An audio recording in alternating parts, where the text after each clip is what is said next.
Bom dia, Matheus. Bom dia, ouvintes da Gerais FM. Nós vamos conversar agora com Adriano Seulin, que é o nosso correspondente em Brasília. E ele vai falar sobre as novidades dessa semana política, né? Que está se encerrando na sexta-feira, e foi uma semana política bastante agitada em Brasília e com decisões extremamente importantes, não é? Porque a Câmara dos Deputados conseguiu aprovar em 2 turnos, não é? A chamada reforma tributária. É um tema extremamente polêmico que já vem sendo discutido no Congresso há mais de 30 anos e que agora finalmente parece que vai ter um desfecho com a aprovação pelo Congresso Nacional. Pelo menos é o que parece, não é, Adriano Seulin? Desta vez parece que as coisas vão realmente acontecer aí em Brasília. Sim, Álvaro. Bom dia, Álvaro. Bom dia, Matheus. Bom dia, ouvintes da Rádio Gerais FM. A avaliação geral, Álvaro, é que essa proposta de emenda constitucional é uma grande transformação para o país, né? É uma grande transformação porque ela vai possibilitar a gente ter um sistema mais simples. E quando você tem um sistema mais simples, você sabe quanto você paga, quanto o governo vai arrecadar, né? E o que acontece quando você tem uma coisa mais clara, mais simplificada? As pessoas ficam mais confiantes para fazer investimentos. Então, um dos maiores entusiastas dessa reforma tributária foi o próprio empresariado. A gente viu aqui essa semana, aqui passando por Brasília, muitas propagandas da Confederação Nacional da Indústria defendendo a reforma tributária, né? A gente viu um posicionamento muito firme da Fiesp, né, que é a Federação das Indústrias do Estado de São Paulo, que sempre criticou os governos do PT, né, defendendo também muito fortemente a reforma tributária.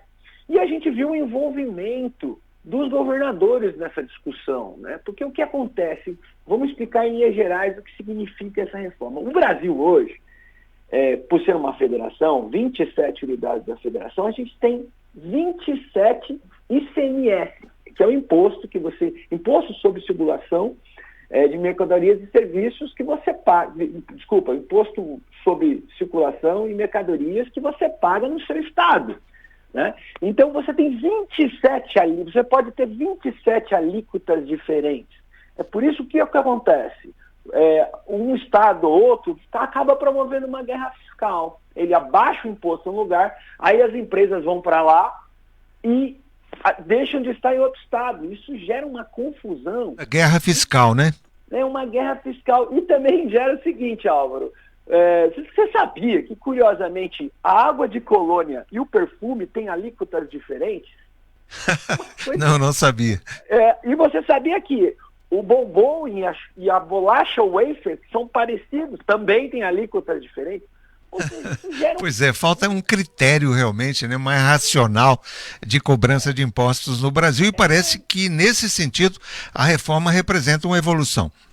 Sim, porque o que ela faz? A proposta original, é importante dizer, que foi apresentada em 2019 pelo deputado Baleia Rossi, do Estado de São Paulo, do MDB de São Paulo, depois de um amplo estudo do Centro de Cidadania Fiscal, que tinha à frente o economista Bernardo Apia, a economista Vanessa Raal, né, Vanessa Canado Raal, que inclusive trabalhou no governo Bolsonaro. Que eu vi alguns debates aí, pessoal, essa reforma do PT. Mas assim, o Paulo Guedes teve a Vanessa, que foi uma das elaboradoras dos estudos da reforma tributária, no seu governo. Isso foi discutido no mandato anterior, né?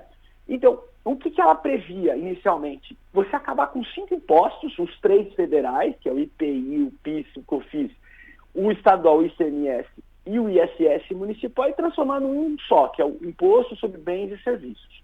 Isso gerou muita polêmica, porque quando você transforma num imposto só, você tem que distribuir para estados, municípios e com a União.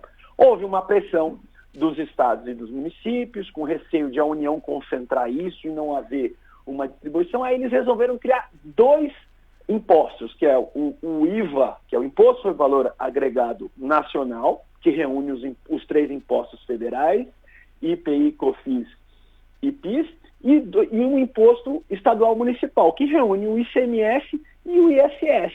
Nessa discussão do imposto do imposto que une os estados e os municípios, também houve muita discussão, porque se você dá mesmo peso para os estados que são mais ricos se viram prejudicados. Por isso que nessa reta final, o governador de São Paulo, Tarcísio, do Republicanos, né, que é um partido de direita, entrou fortemente na discussão para reequilibrar isso. Então, estados que são mais populosos, como o estado de São Paulo, o estado de Minas Gerais, eles terão um peso maior na distribuição dos recursos arrecadados, né? Então, assim, isso vai fazer com que haja um pouco mais de equilíbrio isso. Porque os outros estados do Nordeste, que são estados menos populosos e estados mais pobres, estavam querendo o contrário. A mesma coisa, os municípios, né? Os municípios das capitais, e principalmente as grandes capitais, como São Paulo e Porto Alegre, o Rio de Janeiro em menor escala, também estavam contra a reforma, porque eles acreditam que eles vão perder em arrecadação. No entanto, o Brasil ele tem 5 mil municípios e a gente tem municípios muito pobres, porque tem municípios onde não tem uma economia pujante. E o que acontece? Quando você não tem uma economia pujante, você depende mais de governo, e você depende mais do governo federal, aí você depende mais de emendas parlamentares, né? Aí você faz o quê? As pessoas elas não têm oportunidade nesses municípios, o que elas vão? O que elas fazem? Elas vão para as grandes cidades, abarrotam as grandes cidades, acabam morando em situações de risco nas grandes cidades, o que gera violência, o que gera falta de atendimento de saúde público, o que gera falta de atendimento de educação, né? Agora, o que as pessoas se preocuparam muito com essa reforma? Porque o setor de serviços, eu, por exemplo, sou prestador de serviço, eu tenho uma empresa que presta serviços de comunicação. Este setor no Brasil, ele sempre foi menos tributado, porque a nossa economia, até o começo da década de 90, ela tinha muito fortemente a indústria. Então a indústria sempre foi muito tributada. E os serviços que foram aumentando, hoje você cada vez tem mais serviços, né? Por isso que o setor de serviços hoje é muito forte na nossa economia. Esses serviços sempre estão subtributados, então vai ter um aumento de alíquota nesses serviços. Agora, o que vai equilibrar isso? Ok, quando a pessoa olha assim, não, eu vou aumentar a minha alíquota, nossa, meu Deus, vou pagar mais imposto. Eu estava até vendo um depoimento de um advogado tributarista na Rádio Jovem Pan, não é nossa concorrente direta, então por isso eu posso citar, e ele falou, não, quando eu olho o aumento da alíquota, realmente, se vai aumentar de 12 para 25, mas o que acontece? O meu crédito vai ser melhor, porque como a economia vai estar mais positiva, eu vou ter mais crédito para poder fazer mais investimentos, eu vou prestar mais serviço. Eu prestando mais serviço, eu vou ganhar mais, eu vou gerar mais emprego, gera mais receita, as pessoas vão ter mais dinheiro para comprar mais serviços. Agora, Adriano, como é que fica a situação, por exemplo, do contribuinte pessoa física? Há uma suposição, não é? Posições críticas em relação à reforma tributária, que dão conta de que a chamada classe média vai pagar mais impostos. Isso é verdade? Álvaro, hoje, o que acontece? Determinado serviço, ele tende a ficar um pouco mais caro, né? Porque você não vai... Hoje você... Mas ao mesmo tempo, porque você olhar nominalmente, se você olhar a alíquota, ela vai ficar um pouco mais cara. Mas qual vai ser o efeito positivo? Se eu aumentar a renda, por exemplo, uma coisa é você aumentar, vou pagar mais imposto, mas se eu estou tendo mais renda, porque em que foi inspirada essa reforma tributária? Ela não saiu do nada. Esse modelo de reforma tributária é simplesmente um modelo adotado em mais de uma centena de países, principalmente nos países desenvolvidos. Então, lá, quando você compra uma água, por exemplo, no aeroporto, vem lá o seu imposto sobre valor agregado. Você olha assim, nossa, eu pago tudo isso de imposto? Meu Deus do céu! Você fica com essa sensação. No entanto, a minha renda lá é maior.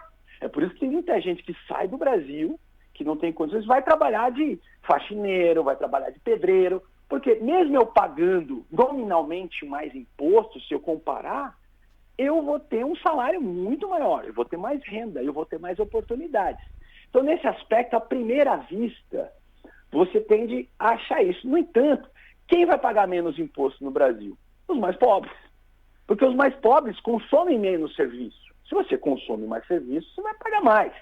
Se você consome mais, você vai pagar mais, entendeu? No caso do assalariado, o que deve mudar fundamentalmente? Você acha que o assalariado vai pagar mais ou menos impostos? Álvaro, é aquilo, é um imposto, esses são impostos sobre o consumo.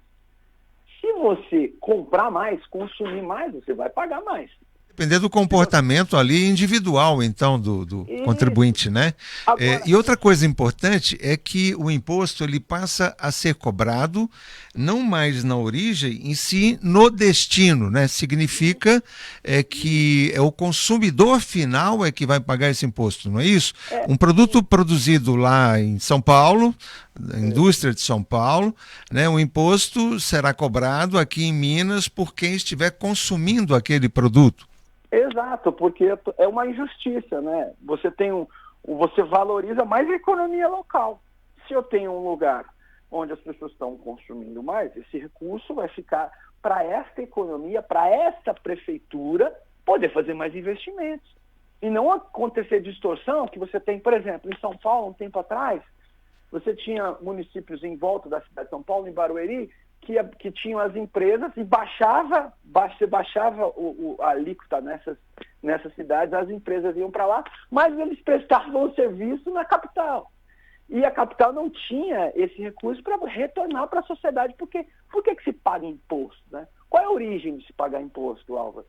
A origem de se pagar imposto começou na Inglaterra, quando as colônias começaram a contribuir para que houvesse o retorno daquilo. A gente paga imposto, e até esse nome é feio, né? Imposto, né? Imposto para a gente, para ter um retorno. Né? Ninguém gosta, né? Porque o grande problema do Brasil, qual que é? A gente não tem serviços adequados, a gente tem estradas ruins, a gente tem escolas ruins, a gente tem um sistema de segurança ruim, né? Então, você tem que pagar imposto para esse dinheiro chegar para o governo para ele poder executar. E para que haja uma movimentação da economia. E por isso mesmo que quando o mercado financeiro que empresta dinheiro para o produtor rural, empresta dinheiro para o pequeno empresário, ele verifica que a economia, que o governo está com as contas adequadas, porque arrecada com melhor qualidade, ele vai emprestar dinheiro mais barato. Então, tudo bem, eu vou pagar a minha alíquota nominalmente vai estar um pouco mais alta, mas na hora que eu for pegar o crédito também vai estar mais barato. Então o efeito, há estudos, Álvaro, que o PIB nos próximos anos pode crescer até 10 pontos percentuais. Essa coisa não saiu de uma hora para outra, né? Vem sendo discutida nos últimos 4 anos, mas o que aconteceu na última semana? Quando começou a ter um consenso maior, a oposição mais forte, né? A oposição mais forte ao governo, ao atual governo e ao atual Congresso, liderada pelo ex-presidente Bolsonaro, o presidente Bolsonaro começou a falar, não, vai ter aumento da cesta básica, aí resolveram zerar a cesta básica. Então os produtos da cesta básica foram zerados. Então os mais pobres... Mudança importante também, né? Sem dúvida. Sim, os mais pobres vão pagar. Essa reforma tributária, Álvaro, beneficia os mais pobres. E se você tem os mais pobres com uma renda melhor, você diminui uma série de problemas e você vai fazer com que o Estado gaste menos com medidas, com auxílios, né? Agora, a classe média, como ela vai ser beneficiada sobre isso? Com o próprio aquecimento da economia. Quando é que o Brasil começou a crescer? Quando a economia...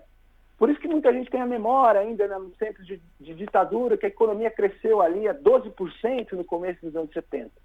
E nas últimas décadas o Brasil cresceu 1%, 2%. Daí a gente não sente o retorno, né? A gente trabalha muito, investe, empreende e a coisa não volta. Então, assim, o presidente Bolsonaro, ele percebeu que essa reforma tributária, por muitos chamados, sabe como tem um economista chamado Samuel Pessoa, ele definiu essa reforma tributária como um novo plano real, Álvaro. Olha o impacto que isso pode ter. Então isso vai beneficiar, não beneficiar, né? Vai beneficiar quem está no comando atualmente. Por isso que os governadores apoiaram, o governador Tarcísio apoiou, e o presidente Lula também apoiou, muito timidamente. O Lula não entrou pesado na reforma tributária. Foi ali mais o Haddad e tal, porque realmente, se tiver um crescimento econômico e a economia está melhorando um pouquinho, vai ser mais difícil o presidente Bolsonaro, já que está inelegível, voltar ou a direita voltar. E isso acabou.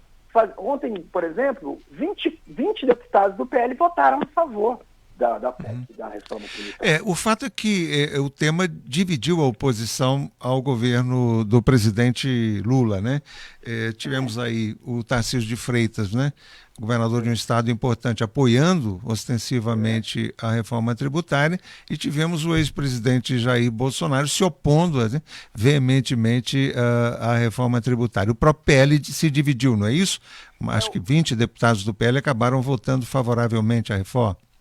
Votaram porque, na verdade, a reforma, faltou argumento contra a reforma tributária.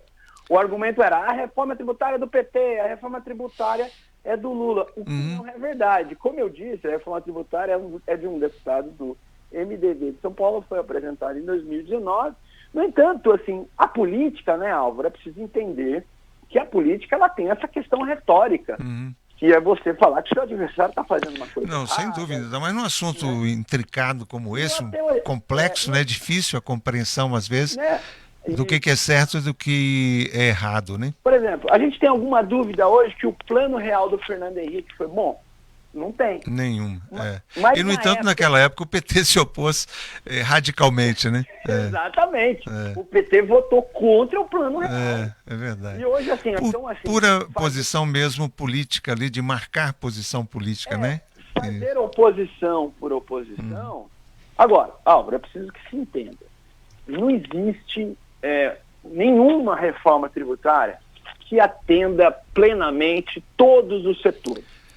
Não tem jeito, vai ter um setor que vai reclamar. Por exemplo, nessa reta final, 4 setores, mais detidamente, foram, digamos assim, vão ter situações especiais.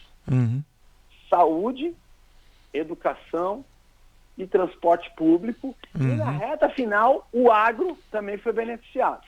Houve uma intensa negociação com a Frente Parlamentar do Agronegócio, para que houvesse uma situação especial para o agro.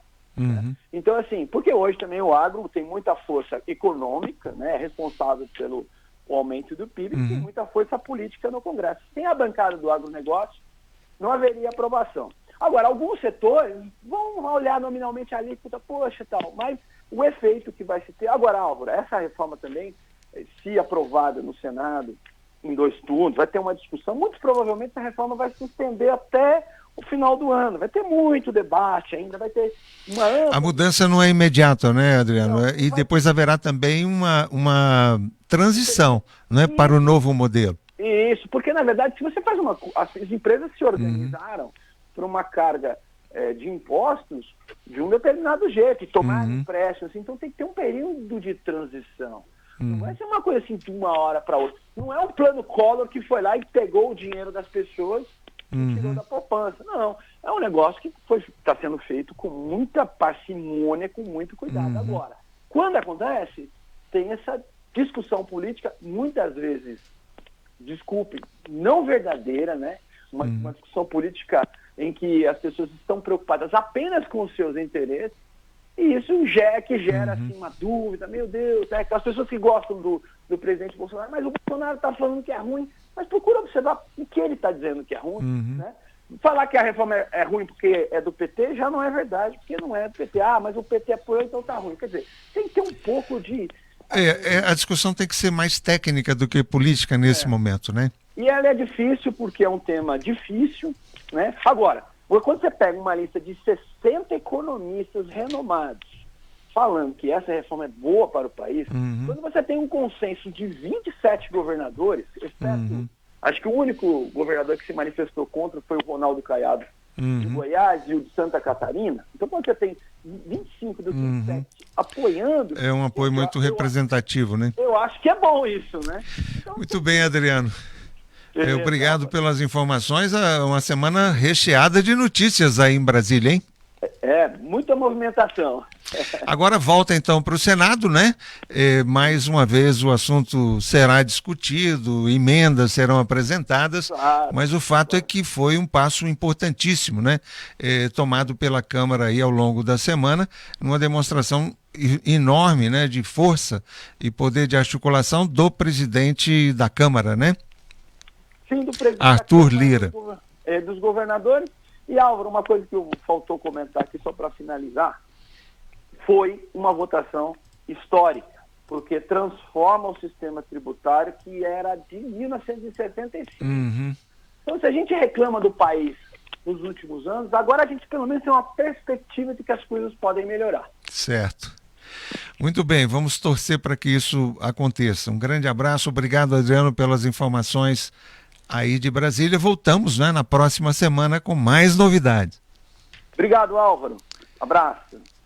Um abraço, muito obrigado aos ouvintes da Gerais FM, né, que nos acompanharam aí. Hoje tivemos uma participação maior, mais robusta, do Adriano Seulin de Brasília, mas é um assunto extremamente importante, a reforma tributária, que vai mexer com a vida de todos nós. Então, era importante dedicar esse espaço maior também a esse tema tão relevante, e eu devolvo a palavra aí para o Matheus. Isso aí, Álvaro, obrigado pelas informações, uma semana recheada de novidades em Brasília. Obrigado aos ouvintes também, obrigado aos ouvintes da Gerais FM pela atenção ao longo desse nosso comentário.